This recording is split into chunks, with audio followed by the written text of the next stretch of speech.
Mes chers nouveaux abonnés, mes chers abonnés, mesdames, messieurs, peuple congolais, chers membres de la diaspora, sans pouvoir entrer dans les détails de la peur réelle du despote Denis Sassou Nguesso au crépuscule et de son clan à pouvoir payer la rançon de la gloire, c'est-à-dire l'humiliation en faisant la lecture de la chute de la plupart des dictateurs et de la rançon de leurs crimes multiformes et multidimensionnels, crimes de sang et des crimes économiques, etc.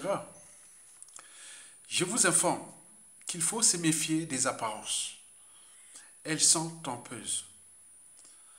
Par exemple, dans cette image, où vous voyez le général Brice Clotaire Oligui Nguema du Gabon, qui aujourd'hui est démasqué et grillé par les anti-France Afrique du continent, et le despote Denis Sassou Nguesso, qui, ici, en apparence serein, lors de la cérémonie familiale privée, transformée en cérémonie publique avec les moyens de l'État. Mais le dictateur reste serein, en aparté. Il est perdu. Il ne sait plus distinguer le vrai du faux. Il a la peur grave de la fin tragique du régime. Eh bien oui, la peur est réelle chez le dictateur Denis Sassou Nguesso et son clan.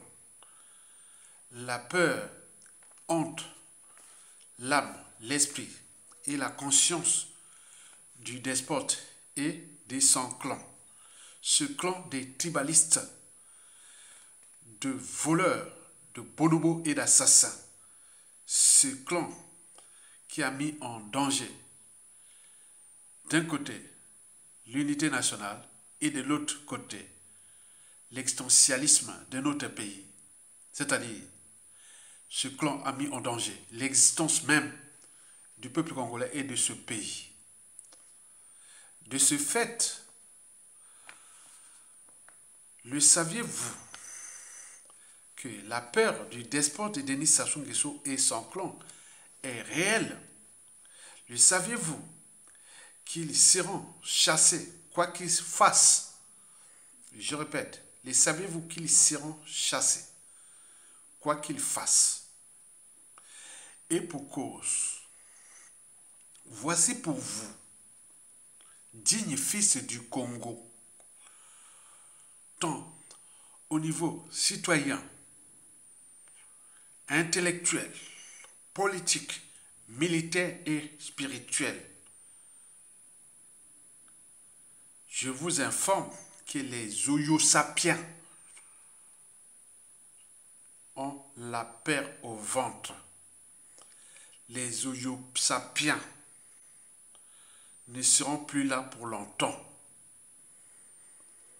Et voici pour vous les éclairages existentiels, indicatifs, contextuels, enjeux et perspectives de la fin du plus grand régime criminel d'Afrique qu'est la France-Afrique, ou plutôt l'oligarchie politico-affairiste française et le groupe pétrolier Total et Bolloré n'ont jamais produit dans le monde. Je répète, la fin du régime s'annonce problématique. Et vous le savez que ce régime fait partie des pures créations que l'oligarchie politico-affairiste française de la 5e République française et les multinationales France-Afrique n'ont jamais produit dans le monde. Explication. D'abord, les problématiques existentielles. Lorsqu'on parle de l'existentialisme ou de l'existentiel d'un peuple ou d'une nation, C'est-à-dire, ce peuple-là, ou cette nation est en danger. On parle des problématiques vitales.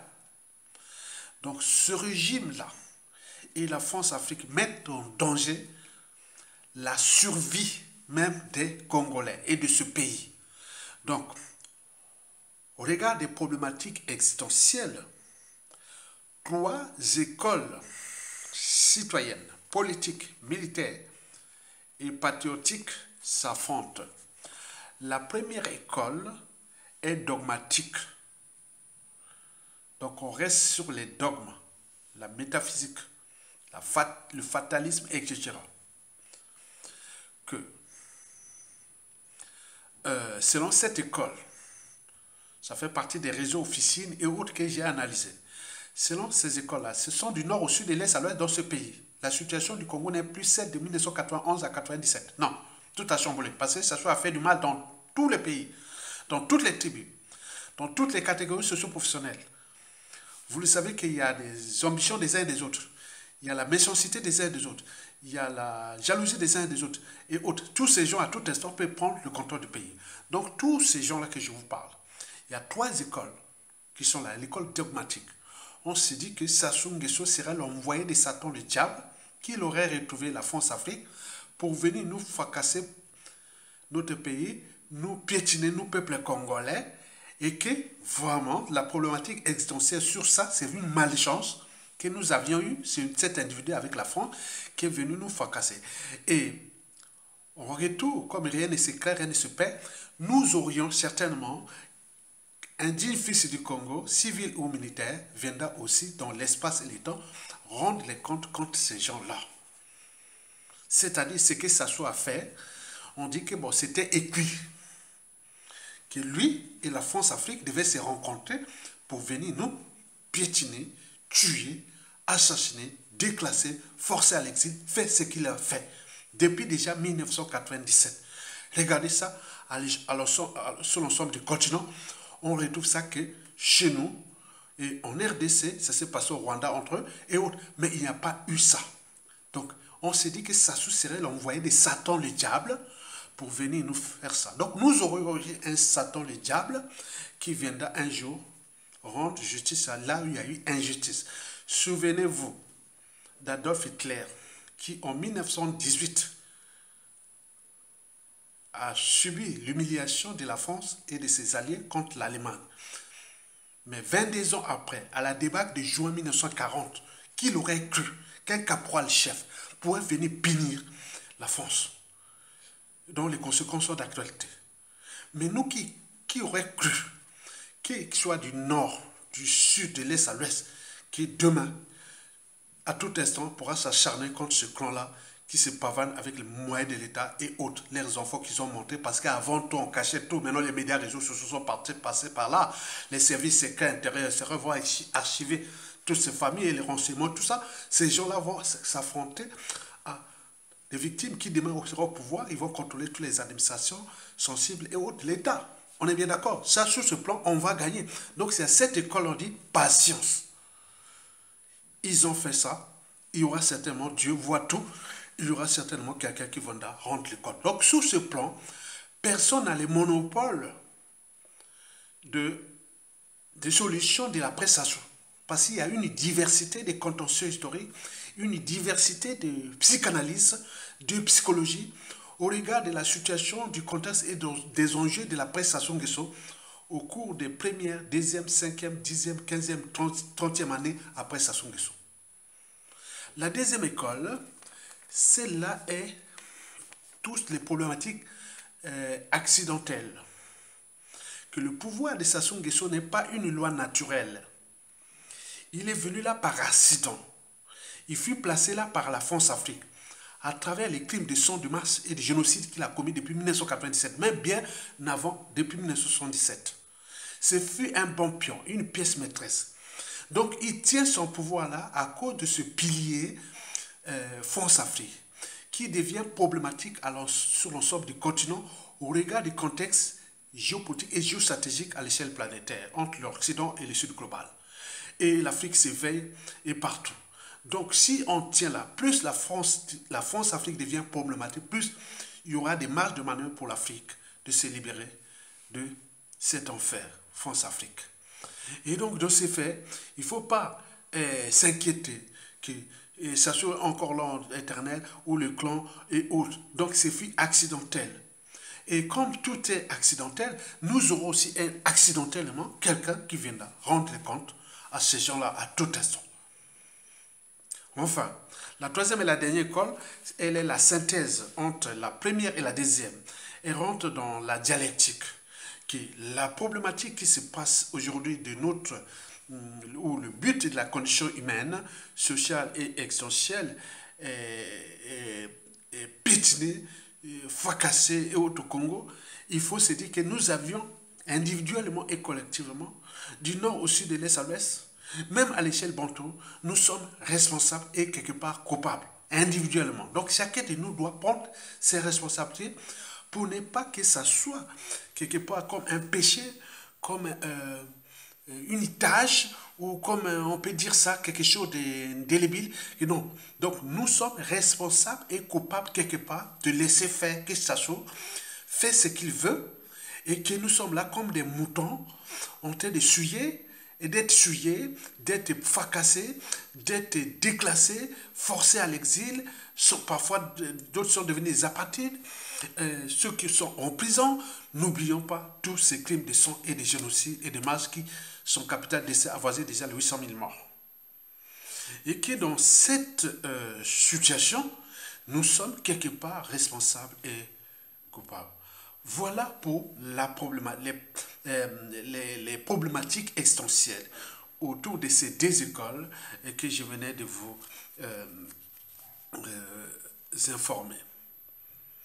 Et donc ça, nous devons en tenir compte de ces problématiques existentielles. Par exemple, le président Emmanuel Macron a dit que si la Russie gagnait la guerre en Ukraine, donc ça sera problématique pour la France, pour l'Europe et autres.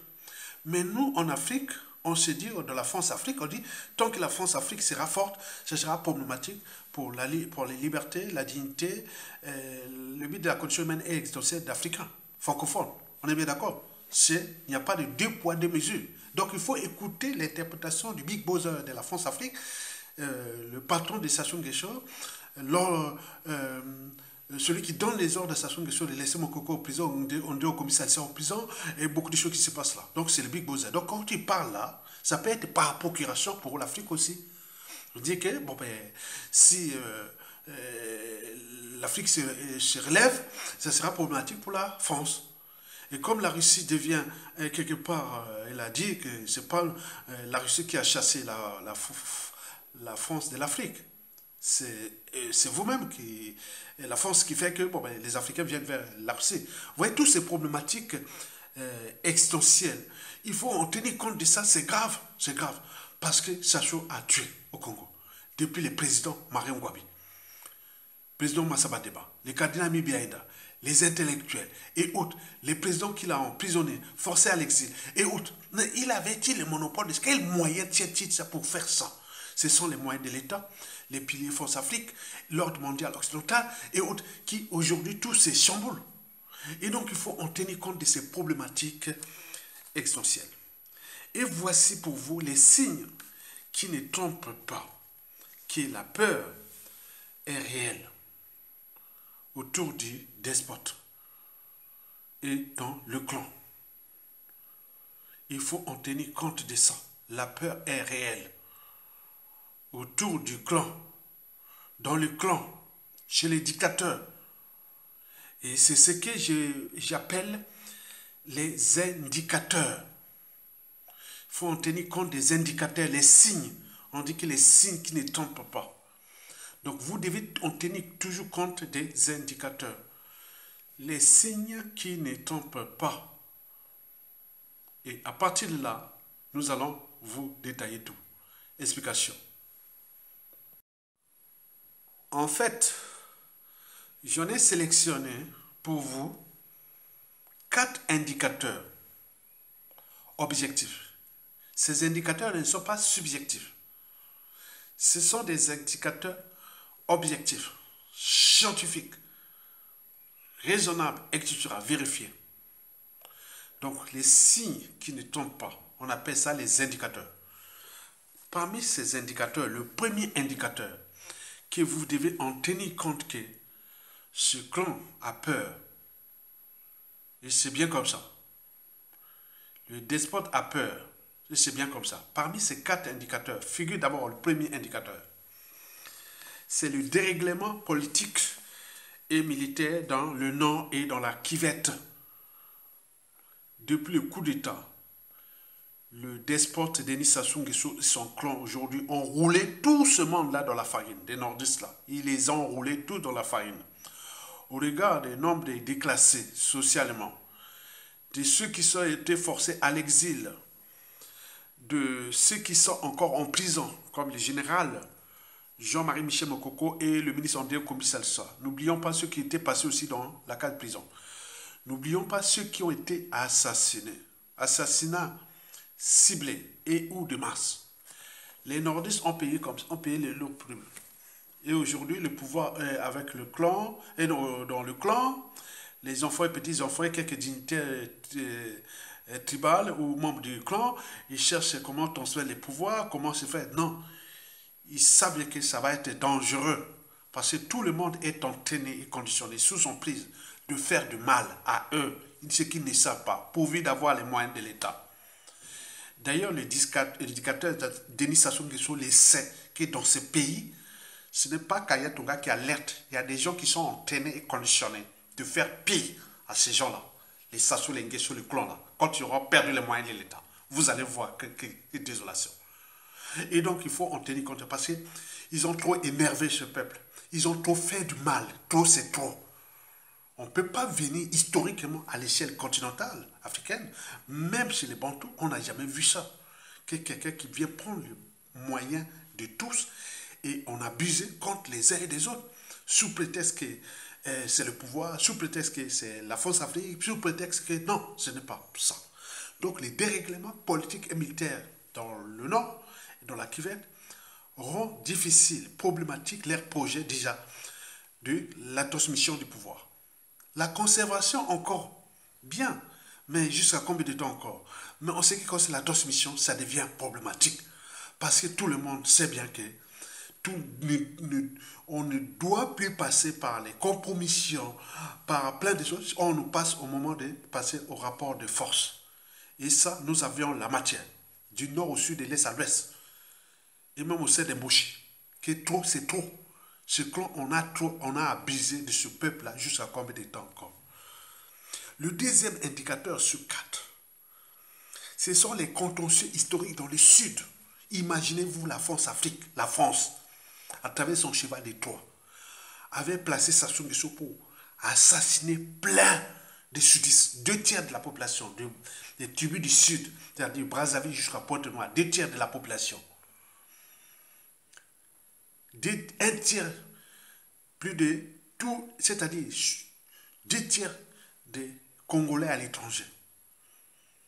Et le premier président fut sudiste, Yulu Massabaleba. Depuis que le pouvoir était venu au nord par Marangwabi, après Sassou Nguesso, Yombio Pango et Sassou, celui-ci, c'est-à-dire Sassou Nguesso, n'a cessé de jouer tribalisme et autres, assassiner beaucoup au sud.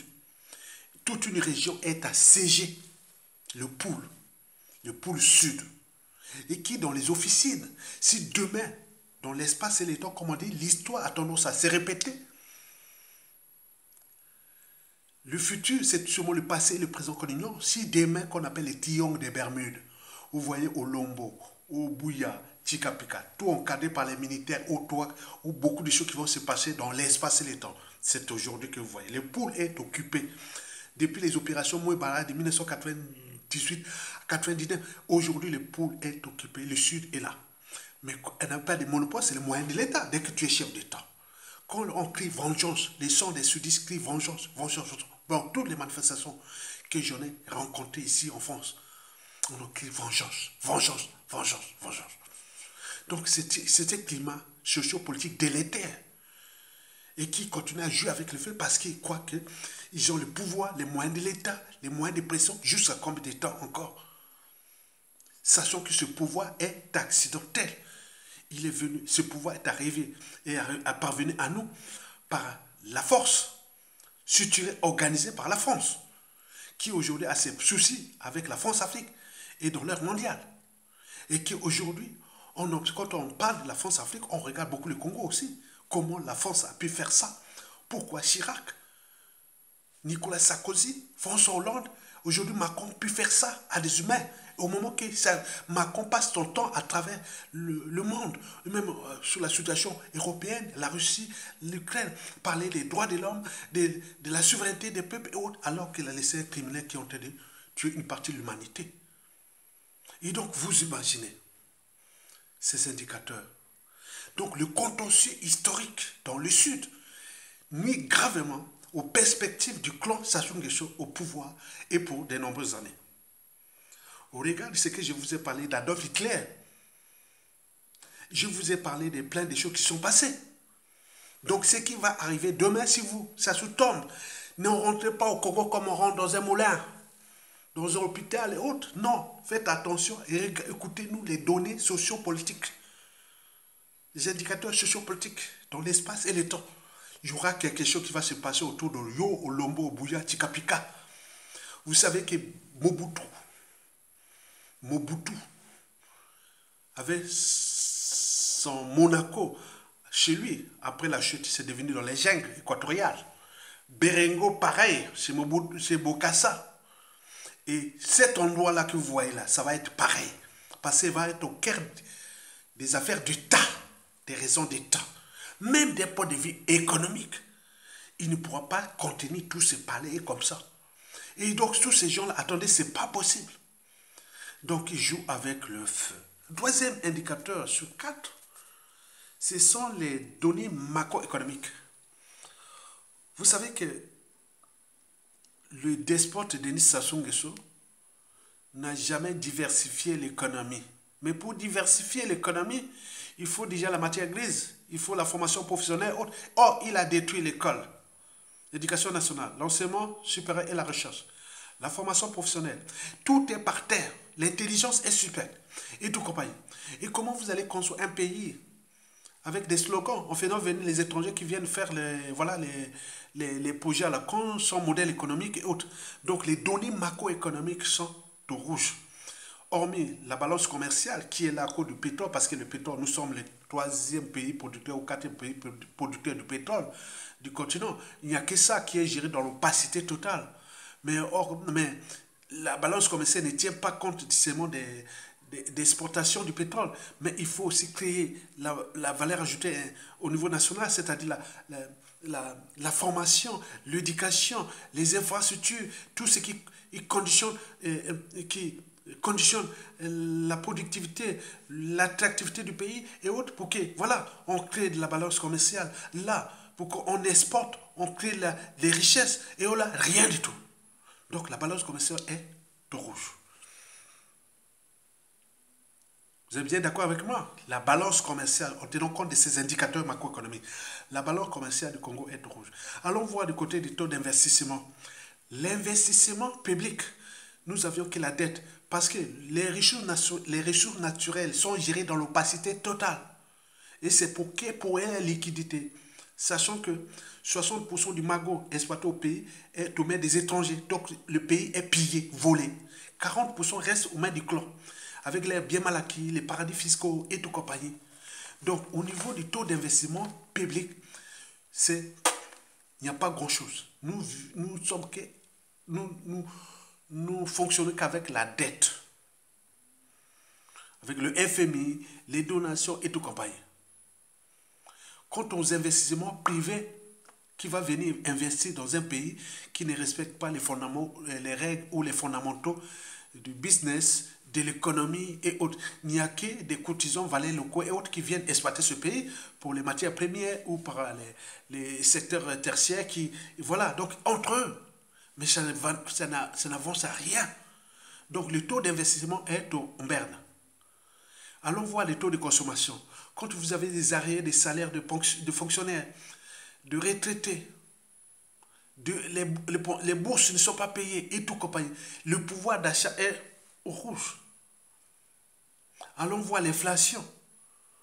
L'inflation, vous allez voir les prix là-bas.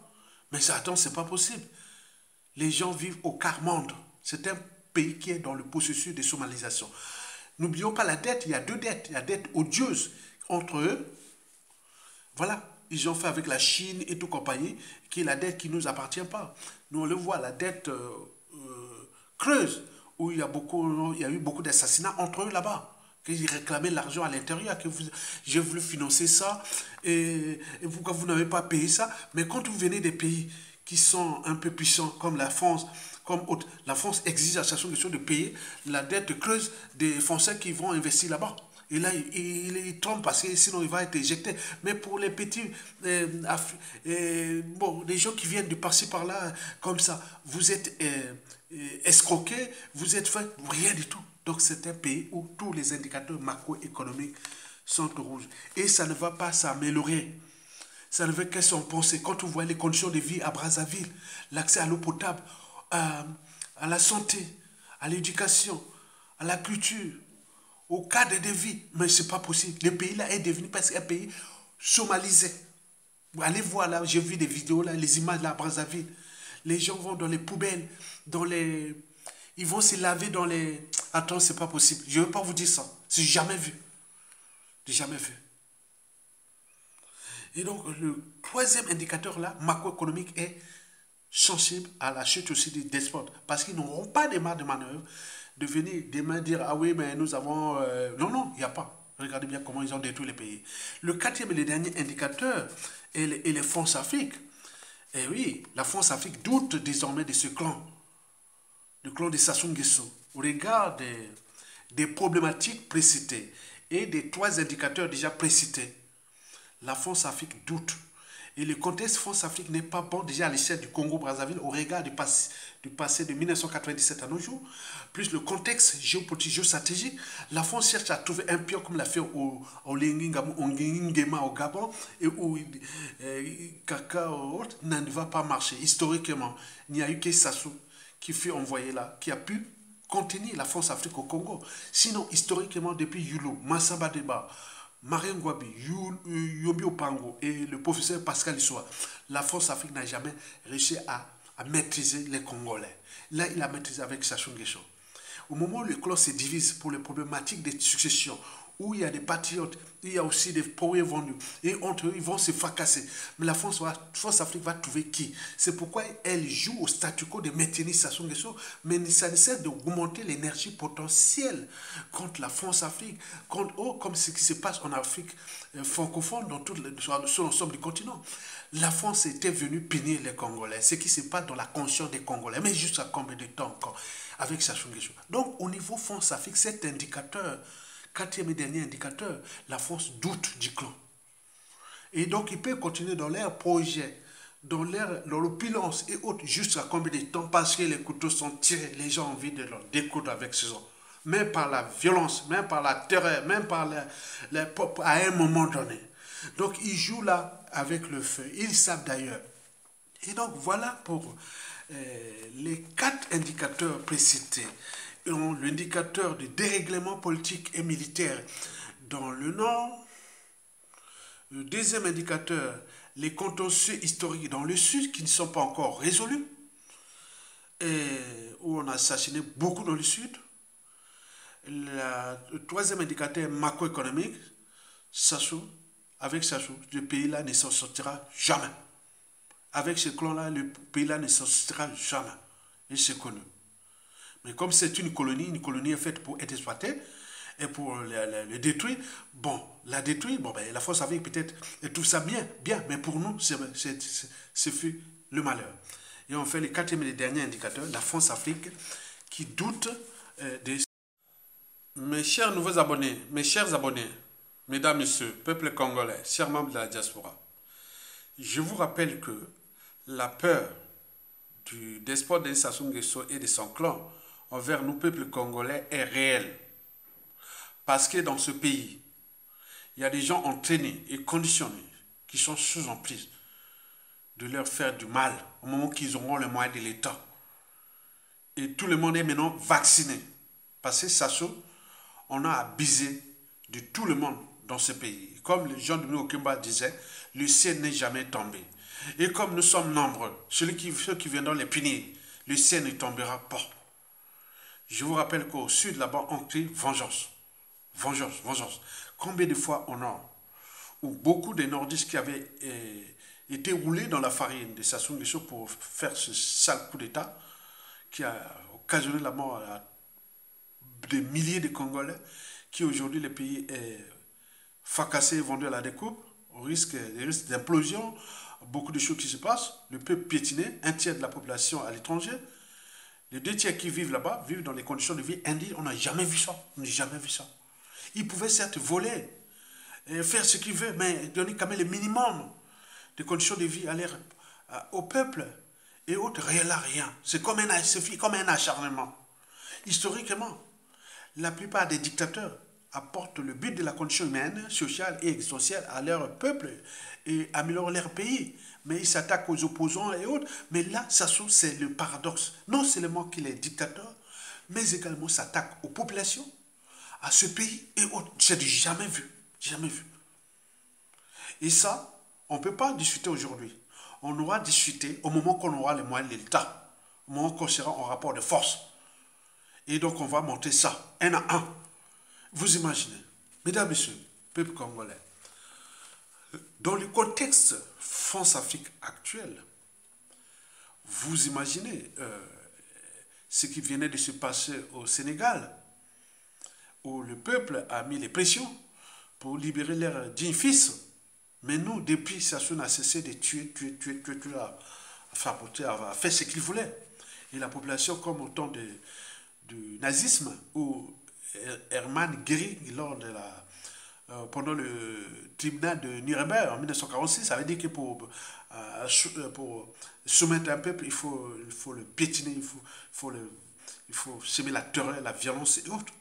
Donc il a semé la terreur et la violence partout, règne. Et donc il se croit que avec ça, je vais... Non, c'est pour un temps. Et donc, dans le contexte France-Afrique actuel, qui est problématique pour la France, au regard de ces problématiques précitées et des enjeux entre l'Occident et le Sud global, entre l'Afrique et l'Occident et le Sud global, et beaucoup de choses comme ça, on regarde ce qui se passe en Afrique de l'Ouest, et des tensions en cours sur l'ensemble du continent. Et comme disait Aimé Césaire, que le malheur de l'Afrique est d'avoir rencontré la France. Et j'avais alors reformulé sa pensée, que le malheur à venir de la France est d'avoir entretenu la France-Afrique. On voit bien ce que ça produit. Chaque chose a un temps, a un départ et un terminus. Donc quand on voit aujourd'hui la problématique France-Afrique, l'image de la France, quand on parle de l'Afrique, chaque fois que la France parle en Europe et dans le monde, et on regarde ce qui se passe entre l'Ukraine et la Russie, entre ce qui se passe entre la France et l'Afrique de l'Ouest, notamment au Mali, au Burkina Faso et au Niger. Et bientôt, ça va arriver au Sénégal, quoique le Sénégal a l'ouverture sur la mer, hein, et donc il n'y a pas de problème. Donc là, l'État d'Israël va s'étendre bientôt peut-être jusqu'au Sénégal. On est parti pour là. Donc la France est en train de perdre grave l'Afrique. Mais or, si elle perd l'Afrique, c'est comme le Nil, comme si l'Égypte perdait le Nil. Hein, si l'Égypte perd le Nil, vous imaginez. Et donc la France, c'est comme ça avec l'Afrique. Et donc, il n'a pas su anticiper depuis la décolonisation. Les Anglais, les Portugais et toute compagnie, ils disent, bon, on vient que sur le plan économique faire des affaires aujourd'hui. Maintenant, là-bas, c'était des colonies. Hein. Et là, ça va se terminer très mal au regard du contexte et des enjeux géopolitiques et globaux. Et donc là, l'image de la France-Afrique est mauvaise. Et quand on voit ce qui s'est passé au Congo, de 1997 à nos jours, le contexte n'est pas bon. Et donc, tout le monde s'inquiète de la problématique déjà de la prestation entre eux. Hein, le clan s'inquiète parce que le contexte France-Afrique à l'échelle continentale est problématique. Et au Congo, c'est encore pire, puisque dans la conscience congolaise. C'est comme si la France, à travers son cheval étoile, la France-Afrique, était venue punir les Congolais. Mais pourquoi sont-ils venus nous punir? Qu'est-ce qu'on avait comme problème avec la France depuis la nuit des temps? Pourquoi la France a laissé ces tueurs en série, ces dictateurs? Pas un dictateur, c'est un tueur en série. L'orgue des bords de la Lima, qui n'a laissé que des cadavres sur l'ensemble du continent, sur l'ensemble du territoire. Le Judas tropical qui a trahi tout dans ce pays, depuis Marine Ngouabi jusqu'à New York. Les neurones tropicales, ces individus-là que l'on rencontre qu'une fois tous les 2000 ans dans une nation et sous une société donnée. Mais avait-il le monopole de ça? Sassou le sait. Il a toujours dit que dans ce pays, il y a des assoiffés de sang comme lui. Dans ce pays, je vous rappelle, hein, dans ce pays, la presse, il y a des assoiffés de sang comme Sassou Nguesso. Au moment qu'on va tomber, les clans là, les clans, ils vont encore faire quoi? Vous imaginez? Donc la problématique France-Afrique pose bien des soucis à Sassou Nguesso. Est-ce que la France va-t-elle nous abandonner au peuple congolais pour réparer le mal qu'elle a fait au Congo depuis déjà 1997, etc., etc. Le clan est inquiet. Si la France lâche Sassou Nguesso, c'est la chute. Mais la France va peut-être chercher un pion dans le clan, mais ça ne va pas marcher. On regarde tout ce que je vous dis. Les couteaux sont tirés. Sassou a eu tout le temps, depuis les Marine Ngouabi, à faire organiser son système. Et depuis le coup d'État, à surtout organiser tous ces crimes et autres qu'il a fait. Mais les autres ont appris ça. Je vous dis, ça a appris ça. Je peux parler avec un langage autre. Ça ne va pas se passer par les guerres. Non, ça va se passer au niveau administratif. Passeport, visa, rentrer à la fonction publique. Ça va se passer par ce qu'Okemba a fait, les poisons. Beaucoup, vous pouvez voir dans les familles de ces gens-là, ils vont mourir comme ça, un à un. Pourquoi ils meurent tous? Non, je sais ça, je vous dis sincèrement. Nous sommes là pour alerter que les autres ont compris tous les systèmes Sassou Nguesso. Ils n'attendent qu'à voir les moyens de l'État. Donc, le contexte France-Afrique est problématique pour Sassou Nguesso et son clan. Et qui, la France-Afrique doute déjà, parce que il y a ce qui se passe en Afrique de l'Ouest. Peut-être que la France-Afrique va trouver la terre promise en Afrique centrale, notamment au Cameroun, au Gabon, au Congo et autres. Mais est-ce que ça va réussir? On regarde cette dynamique anti-France-Afrique à l'échelle continentale, où les médias et les réseaux sociaux alertent et tout le monde apprend déjà de ce qui se passe à l'Afrique de l'Ouest et autres. Donc vous imaginez, et il y a des grandes puissances aussi quelque part derrière qui tirent les ficelles. Libérez-vous de la France, libérez-vous de la France-Afrique. Vous imaginez. Alors, quels sont les enjeux de la peur qui se dessine? Déjà, au niveau du clan, ils ont déjà fait la lecture de la chute des dictateurs. Ils ont vu tout ça. Maintenant, entre eux, ils ne peuvent pas s'entendre pour un monsieur qui va dire, bon ben, Dieu nous avait envoyé, Satan nous avait envoyé, les Blancs nous avaient envoyé pour qu'on piétine ce peuple-là. Donc, après là, on cherche peut-être Okemba, Ndengue, Bouya, Denis Kissé, Sassou Nguesso pour continuer l'œuvre contre ce peuple-là. Ça ne va pas marcher. Donc, ils savent bien que les enjeux sont problématiques. Donc, ce sont des rapports de force qui vont se dessiner. Maintenant, entre eux, ceux qui vont dire, ils vont lâcher. Non, on va parler côté du clan, parce que là, ça devient problématique, parce que ça risque de se terminer très mal, je vous dis sincèrement. Ça risque de se terminer très mal, et le ciel ne tombera pas. Donc, au niveau du clan, cet enjeu est problématique, qu'il y a quelque chose qui va être vraiment, on ne sait pas. Deuxième enjeu, je vous dis France-Afrique.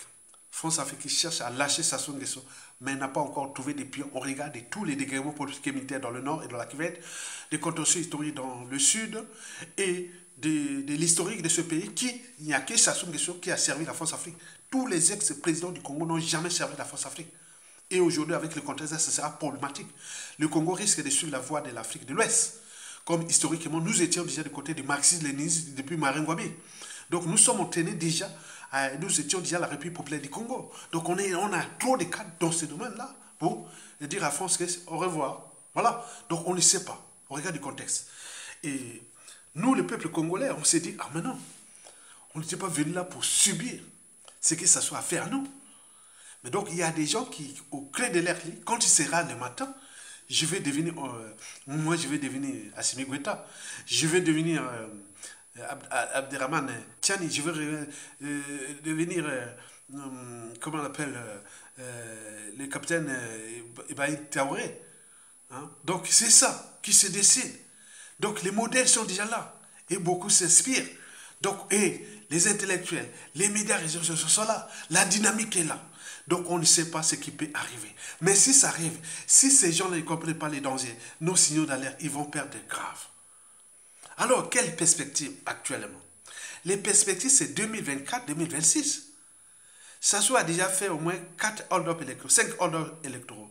2022, 2002, 2009, 2016, 2021. Maintenant, là, il se projette pour 2026. Parce qu'il a dit qu'avec le mal, les crimes et autres que j'ai commis dans ce pays, si je quitte le pouvoir, je suis un homme mort. Donc, il me faut quelqu'un qui sera là pour me protéger de mes crimes, que j'ai tué les Congolais, j'ai fracassé ce pays-là, protégez-moi, les enfants, petits-enfants. Donc il y a Denis Sassou Nguesso et qui va voir Macron, qui Macron, aidez-moi. On va trouver comme vous avez fait au Lingui-Nguema ou au Tchad. Et voilà, ce peuple-là, les Bantous, les Congolais, ils n'ont rien. Donnez-nous pour qu'on brutalise le Congolais autre. Alors que là, Macron dit, attention, les indicateurs macroéconomiques, les indicateurs sociopolitiques, etc., les contentieux dans ce pays, ce n'est pas la même situation là.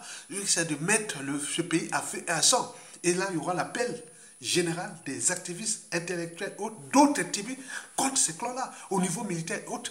Donc, ça risque de chauffer à Brazzaville et dans l'ensemble des pays. Et donc, c'est ça qui se dessine. Parce qu'on ne peut pas laisser faire ça longtemps. Et donc, les perspectives de 2024-2026, le dictateur veut continuer jusqu'à la fin pour mourir au pouvoir sans être enterré avec les honneurs, il veut mourir au pouvoir et d'être enterré avec les honneurs et pour avoir pétiné, fracassé ce pays. Donc, la voie ouverte vers les défis permanents. Il a pu faire ça, pourquoi pas moi? Ça, c'est sûr. L'humanité est une contradiction. Ça va se faire, ça devait se faire. Qu'il est venu là tuer du nord au sud, de l'est à l'ouest. Il faut casser un pays, il va partir là enterrer dans ces cimetières-là, qu'il invite ses convives pour venir. Et voilà, il est désormais isolé. Et donc, ces cimetières-là qui, à tout instant, vont devenir dans les ténèbres, l'endroit où il y aura les affaires d'État, des secrets d'État. Donc, voilà. Et les perspectives 2026, c'est qu'ils cherchent soit à mettre Denis Sassou Nguesso vice-président, pour qu'au cas où il arrive, mais il va réussir comment? C'est comment il va passer? Qu'il embauche les nordistes, la Québec, les Sud et autres, les militaires, tout comme on est là, on était venus là, on va laisser Denis Sassou Nguesso devenir. Non, même au Kemba qui a dit les CNN, on a tué le plus grand criminel après Sassou, c'est au Kemba qui a tué par les poisons. Ce qui va y passer comme ça, que nous sommes des moutons, on va être comme ça. Et on peut multiplier Jean-Jacques Bouillon qui a volé les comptes de l'État qui nous va nous laisser une dette odieuse avec la Chine. Et tout ce monde-là est pourri et vendu. Et donc on va faire. Donc ça chamboule autour du camp. La peur est là. Et comme dans ces jeux stratégiques, il y a des gens qui jouent stratégie. Donc celui qui va sortir du lot, ou de la situation, ou du contexte, ça sera vraiment du pain béni pour allez, c'est bon, le jeu c'est terminé. Ils vont les arrêter. Comme ça s'est passé en Afrique de l'Ouest, comme ça s'est passé en Afrique australienne, notamment au Zimbabwe, comme ailleurs. Donc nous, dirigeants, vont vers une situation d'un coup d'État, soit militaire salutaire et autre, mais on ne sait pas quelle sera la dynamique qui va suivre, mais leur perspective les présidentielles de 2026, ça ne va pas marcher. Ça ne va pas marcher parce que les tensions sont en cours, sont en train de monter. Et donc, ils vont essayer, ça va quelque chose qui va se terminer très mal, je vous dis. Mais quoi que la France-Afrique est déjà dans le coup, et peut-être qu'elle va gérer ces trucs-là. Sauf nous, s'il y a les défis qui prennent les responsabilités. Je vous remercie. À bientôt.